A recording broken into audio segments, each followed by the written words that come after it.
The camera rises slowly through a gleaming Manhattan skyscraper. Floor after floor of glass and steel. Then the top floor, a corner office. Floor-to-ceiling windows. The city below, like a living map. Diana, 32, stands at the window with her back to the room. Dark tailored suit. Hair pulled back, not a strand out of place. She holds a coffee cup in both hands like it is the only warm thing in a cold world. She is beautiful the way granite is beautiful, striking, composed, built to last. Her assistant's voice comes through the intercom. Assistant, View. Ms. Carter, your 8 o'clock interviews begin in 10 minutes. HR has sent up the final candidate files. Diana, not turning. Thank you, Marcus. Send Sandra up at 5 past. She looks at the city. Something in her expression. Not sadness, exactly. The place where sadness used to live before she built something over it. Diana View. My mother always said that time heals everything. I used to believe her. Then I learned that time doesn't heal. Time builds.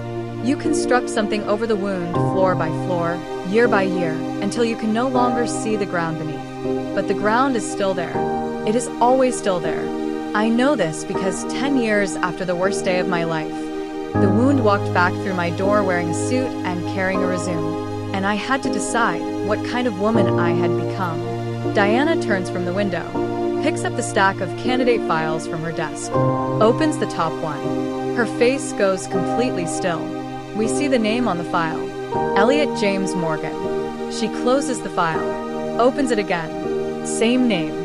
She sets it down, picks up her coffee, takes a long, slow sip. Diana, to herself, barely audible. Of all the buildings in all of New York City, soft light, white flowers everywhere, the sound of a string quartet tuning in the distance. Young Diana, 22, sits out of vanity mirror.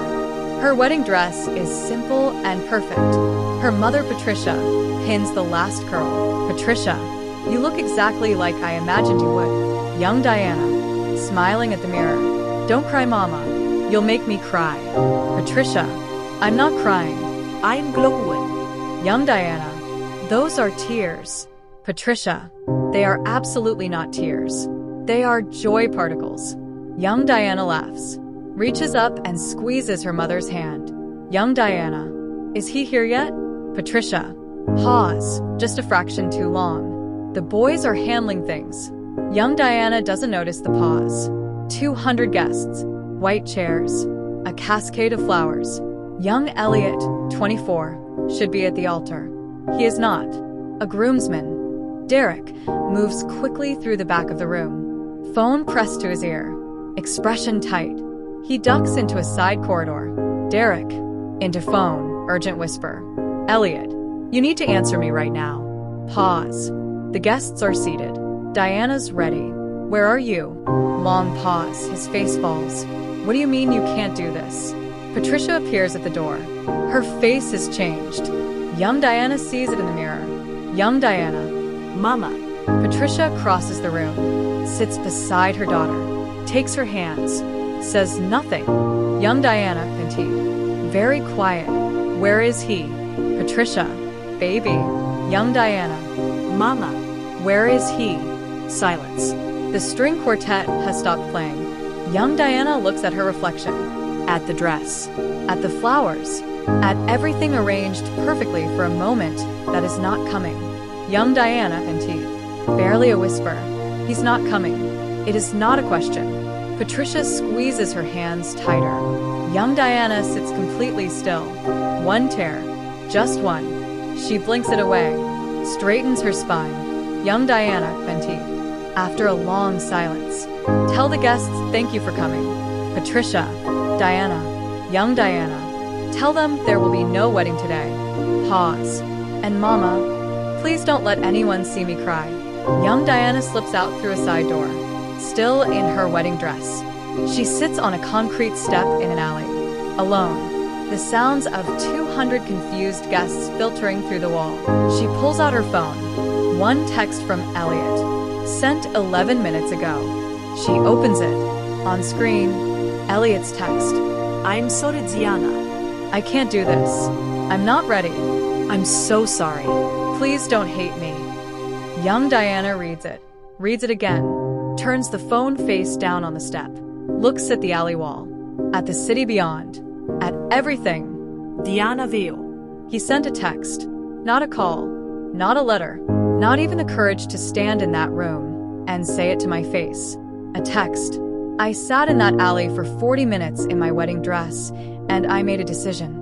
I decided that Elliot Morgan would never again have the power to make me small. Not in an alley, not in a boardroom, not anywhere, not ever again. I just didn't know that keeping that promise would one day require everything I had. Montage. Diana's 10 years. Quick, precise cuts. No exes. Like Diana herself. Small apartment, night. Year 1. Young Diana at a desk. Law books everywhere. Coffee going cold beside her. She doesn't stop. Year 1. I buried myself in work. Not to forget to build. Law firm. Day. Year 3. Diana a little older now, presenting in a boardroom. Sharp. Confident. The other faces around the table taking note. Year 3. First promotion. Second. Third. Each one a floor built over the wound. Diana and Patricia at the kitchen table. Patricia slides a newspaper across. Headline, Elliot Morgan, rising star of Meridian Tech. A photo of Elliot, smiling, successful. Diana looks at it, folds the paper, slides it back. Young Diana, good for him. Patricia, watching her carefully. Is it? Young Diana, meeting her mother's eyes. It genuinely doesn't matter, Mama. Patricia studies her daughter. Patricia, quietly. That either means you're completely healed, young Diana, or Patricia, or you've gotten very good at looking like you are. Young Diana says nothing. Sterling Capital, boardroom, year 8. Diana, now clearly powerful, stands at the head of a long table. Board members on both sides. She speaks. For more love stories and interesting stories, like, comments, and subscribe to Boundless Stories TV.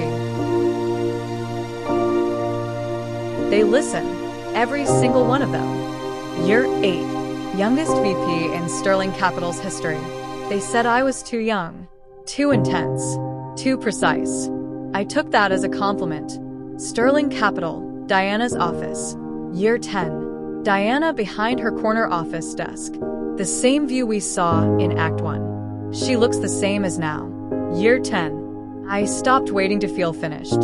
I realized finished was never the goal. The goal was to never again be the woman sitting in an alley in a wedding dress waiting for someone else to give her life meaning. That woman was gone. And then one Tuesday morning, her past walked into her building with a resume. Sterling Capital lobby morning. The marble lobby. Busy. Professional. Elliot, 34, pushes through the revolving door. He is still handsome, but something has shifted, a weight behind his eyes that wasn't there at 24. The kind of weight that comes from a decade of consequences. His suit is good, but not great. His shoes are polished, but worn at the heel. He checks in at reception. Elliot Morgan. I have an interview with the executive team at 9. Receptionist. Of course, Mr. Morgan. Please take a seat.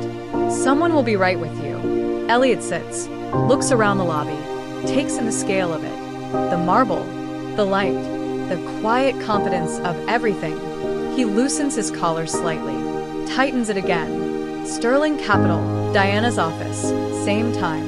Sandra, head of HR, sits across from Diana. Sandra, the final candidate for the senior director position. Elliot Morgan, former VP at Meridian Tech, exceptional references. The search committee ranked him first. Diana, I know who he is. Sandra pauses. Sandra, you do? Diana, we have a history. Sandra's expression is careful. Sandra, should I remove him from consideration? Diana looks at the file. At the city, back at the file. Diana, no.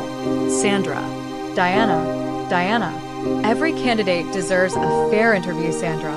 That is the policy of this company, and it is my personal policy. Pause.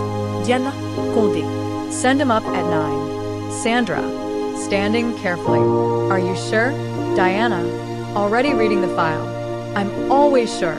Sterling Capital, Corridor, 8:58 a.m. James falls into step beside Diana as she walks toward the interview room. James.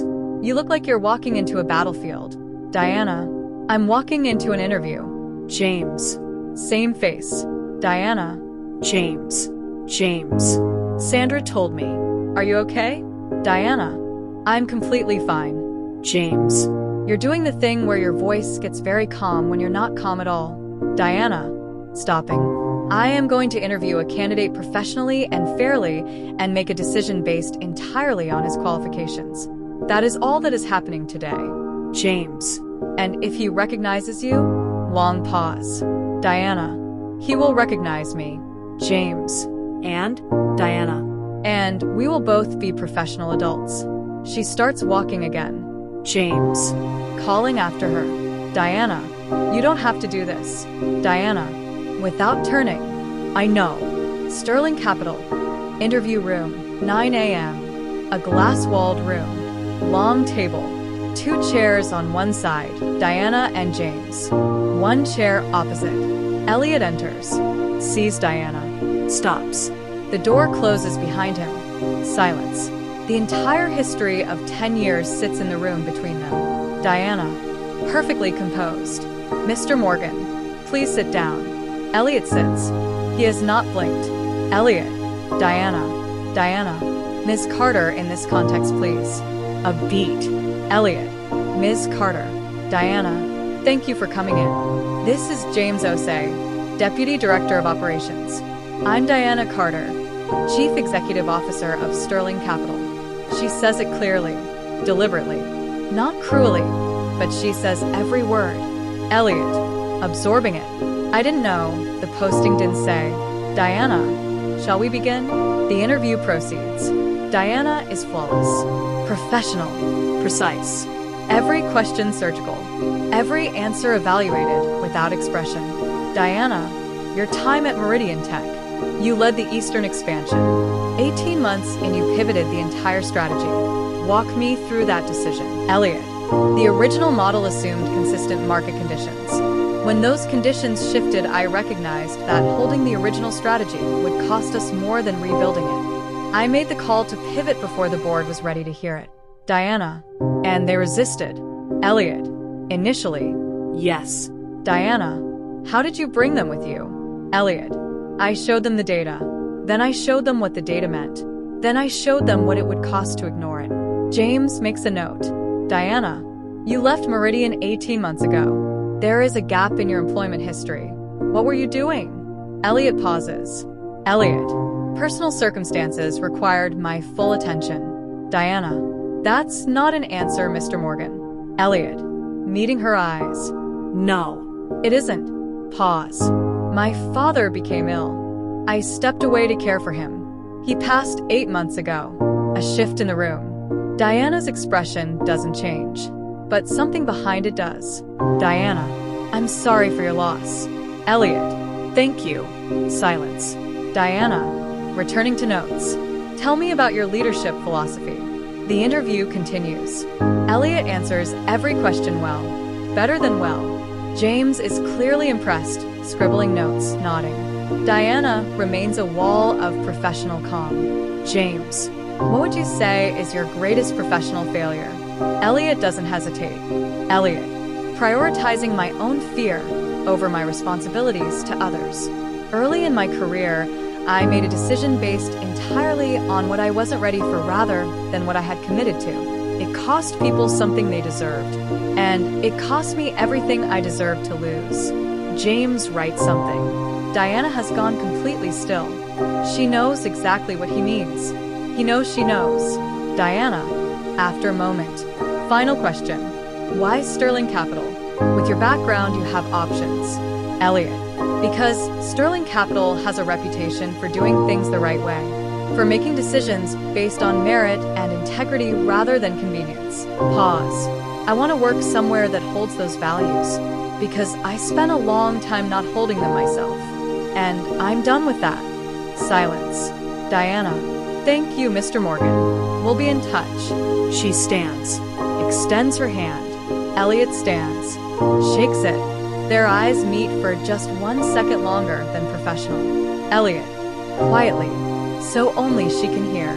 You built something extraordinary, Diana. She says nothing, withdraws her hand, walks out. Corridor, continuous. James catches up with Diana. James. He's the best candidate we've seen. Diana, I know. James. By a significant margin. Diana, I know James. James. So, what are you going to do? Diana walks. Doesn't answer. Doesn't stop. Diana's office. Afternoon. Diana at her desk. Elliot's file open in front of her. His credentials are undeniable. Highlighted, marked, cross-referenced. She closes the file. Opens it. Closes it again. Her phone rings. Diana. Yes. Patricia on phone. Sandra called me. Diana. Sandra had no right. Patricia. She was worried about you. I'm your mother. I have every right. Is it true? He applied for a position? Diana. He's the most qualified candidate. Silence on the line. Patricia. Diana. Diana. Mama, don't. Patricia. I'm not saying don't hire him. I'm asking if you're okay. Diana. I sat across from him for 40 minutes today and conducted a professional interview. I'm Fine. Patricia. You conducted a professional interview the same way you sat in that alley for 40 minutes. Completely still. Completely composed. Completely breaking inside. Long silence. Diana. Very quietly. I don't break anymore, Mama. Patricia. Baby. Everyone breaks. The strong ones just choose when and where. Diana says nothing. Patricia, Condé. What does your gut say? Not your head. Not your history. Your gut. Diana. My gut says he has earned this position, and withholding it for personal reasons would make me the kind of leader I have spent 10 years refusing to be. Patricia. And your heart. The longest pause. Diana. My heart hasn't had a vote in a very long time. Patricia. Softly. Maybe it's time to let it speak again. Diana's office, later. James sits across from Diana. James. The committee's recommendation is unanimous. Morgan is the hire. Diana. I know. James. Your call, though. Always your call. Diana looks at the file one last time. Diana. Schedule his start date for Monday. Pause. And James. Not a word about our history to anyone on this floor. If he chooses to disclose, that is his right. But it does not come from us. James. Understood. Standing. For what it's worth, I think what you're doing takes more strength than not hiring him would have. Diana. Or it takes more foolishness. James. At the door. From where I'm standing. Those look the same on you. He leaves. Diana turns to the window. The city below. Narrator, Diana Veo. I hired him. Not for him. For me. Because the woman who sat in that alley let someone else's cowardice define her life for one terrible hour. And then she stood up and walked into the city and built something. That woman would not let fear make her decisions. Not 10 years ago in an alley. Not today in a corner office. Not ever. Sterling Capital. Elliot's new office. 2 weeks later. Elliot is settled in. Working late. Files everywhere. Completely focused. Diana passes in the corridor. Slows. Keeps walking. Then stops. Turns back. Knocks on the open door. Diana, you're still here. Elliot. Looking up. I could say the same. Pause. Diana. The Hargrove account. You restructured the proposal. Elliot. The original approach left margin for misinterpretation. I tightened it. Diana. I saw. It was better. Elliot looks at her. Elliot. Was that a compliment? Diana. It was an observation. Elliot. Small smile. I'll take it. Diana doesn't smile. But she doesn't leave either. Diana. Why did you apply here, Elliot? The use of his first name. Small. Significant. Elliot. I told you in the interview. Diana. You told me the professional answer. I'm asking for the real one. Elliot sets down his pen. Elliot. I've spent 10 years watching what you built from a distance, the integrity of it, the way this company operates, the way you lead. Pause. And I needed to be somewhere that reminded me that doing things right actually matters, that it works, that it's possible. Diana, you could have found that anywhere. Elliot. No. I couldn't. Meeting her eyes. Because everywhere else I would have just been watching a company. Here I would be watching proof. Silence. Diana. Proof of what? Elliot. That the person I hurt most ended up building more than I ever could have given her. Diana goes very still. Diana. Don't. Elliot. Diana. Diana. We are colleagues. What we were before does not exist in this building. Elliot. I know that. Diana. Good night, Elliot. She walks away. Elliot watches her go. Looks at the files on his desk. Takes a slow breath. Diana's office. Same night. Diana at her desk. Not working. Just sitting. James appears at the door. James. You talk to him. Diana. Good night, James. James. Sanders saw you at his door. Diana. Sanders sees everything. James. Diana. Are you okay? Long silence. Diana. He said I built proof. James. Proof of what? Diana. That doing things right works. That integrity is possible. That. She stops. James. That what? Diana. That the person he hurt most ended up building more than he could have given her. James is quiet. James.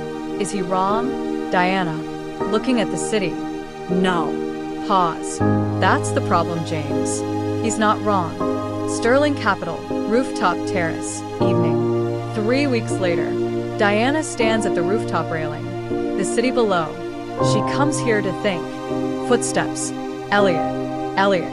I didn't know you came up here. Diana. I didn't know you did either.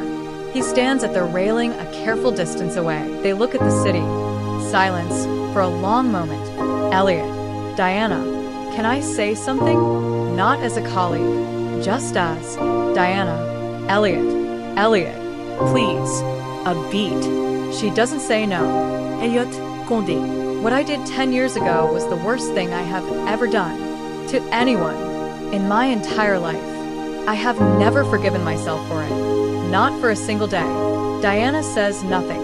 Elliot, Condé. I was 24, and I was terrified, and I handled that terror in the most cowardly way a person can handle anything. I didn't call. I didn't come. I sent a text to the woman I claimed to love on the day she was supposed to become my wife, and I told her I wasn't ready. His voice breaks slightly. He controls it. Elliot, Condé. And then I spent the next 10 years watching what you did with what I left you. Diana. Controlled. Don't make my success about you, Elliot. Elliot. I'm not. I'm making my shame about me. Your success has nothing to do with me. That is entirely and completely yours. I know that. Pause. I just need you to know that I know that. Diana grips the railing. Diana. Do you know what the hardest part was? Elliot waits. Diana, Condé. It wasn't the wedding. It wasn't the guests. It wasn't the dress or the flowers or the 200 people who watched me disappear through a side door. Pause. Diana, Condé. It was the 40 minutes I sat in that alley reading your text over and over trying to find the part where you had chosen me, where some version of what we had meant enough for you to at least call. Her voice is steady, perfectly steady, which makes it more devastating than tears would have been. Diana, Condé. There was no such part. And eventually I understood that. And I stood up. And I walked into the city. And I started building. Long silence. Elliot. I know I don't deserve your forgiveness. Diana. No. You don't. Elliot. I'm not asking for it. Diana looks at him. Elliot, Condé. I'm just asking, is there any version of this where we can work in the same building and you don't have to carry what I did every time you walk past my office? Pause. Diana. I don't carry it, Elliot. Elliot. Diana. Diana. I mean that. I stopped carrying it a long time ago. You don't have that weight in my life anymore. You haven't for years. Pause. What I feel when I walk past your office is not pain. Elliot. What is it? She looks at the city. Diana. Clarity. I feel clarity. Because every time I see you thriving in a position you earned, doing good work, I am reminded that the right choices eventually lead people to where they should be. Pause. Diana Condé. You made wrong choices. So did I, in staying silent, in not demanding better. And then we both made better choices. And here we are. Elliot. Quietly. That is more grace than I deserve. Diana. Turning to face him fully.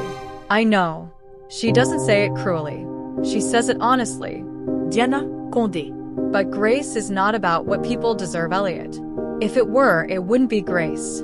It would just be accounting. Elliot looks at her. Something shifts in his expression. Not relief exactly. Recognition. Like a man seeing clearly for the first time in a very long time. Elliot. Who taught you that? Diana. The smallest smile, the first. An alley in Brooklyn. 10 years ago. Sterling Capital, Diana's office. Next morning. Diana at her desk. Early light through the windows. A knock. Patricia enters, carrying 2 coffees. Diana. Mama. You can't just walk into my office. Patricia. I told your assistant I was a vendor. She believed me. Diana. You are deeply concerning. Patricia sets a coffee on Diana's desk. Sits down uninvited. Patricia. Tell me everything. Diana. There is nothing to tell. Patricia. Diana Elaine Carter. Diana. Sighing. We talked. On the rooftop. He said what he needed to say. I said what I needed to say. Patricia. And? Diana. And I think for the first time, it's actually finished. Not buried. Finished. Patricia looks at her daughter carefully. Patricia. Finished as in over and done. Diana. Yes. Patricia. Or finished as in a new chapter could start if 2 people chose it. Diana picks up her coffee. Diana. I didn't say that. Patricia. You also didn't say it couldn't. Diana. Mama. Patricia. Baby. I am not telling you what to do. I swore 10 years ago I would never again tell you what to do with your heart. I am just asking, what do you want? Not what is smart. Not what is professional. Not what protects you. What do you want? Long silence. Diana looks at the city, at the office she built, at the life she constructed. Diana, I want to keep building what I've built, and I want to do it without the past sitting in the room with me. Patricia, and is it sitting in the room with you? Diana thinks, really thinks. Diana, slowly. No. Not anymore. I think last night was the last night it ever will. Patricia nods. Stands. Patricia, then you're free. Diana, I've been free for years, Mama. Patricia, at the door. No, baby. You were strong for years. Strong and free are not the same thing. Free means the wound doesn't have an address in your chest anymore. She leaves. Diana sits with that. Sterling Capital, corridor later. Diana walks the corridor. Passes Elliot's office. He looks up. She pauses.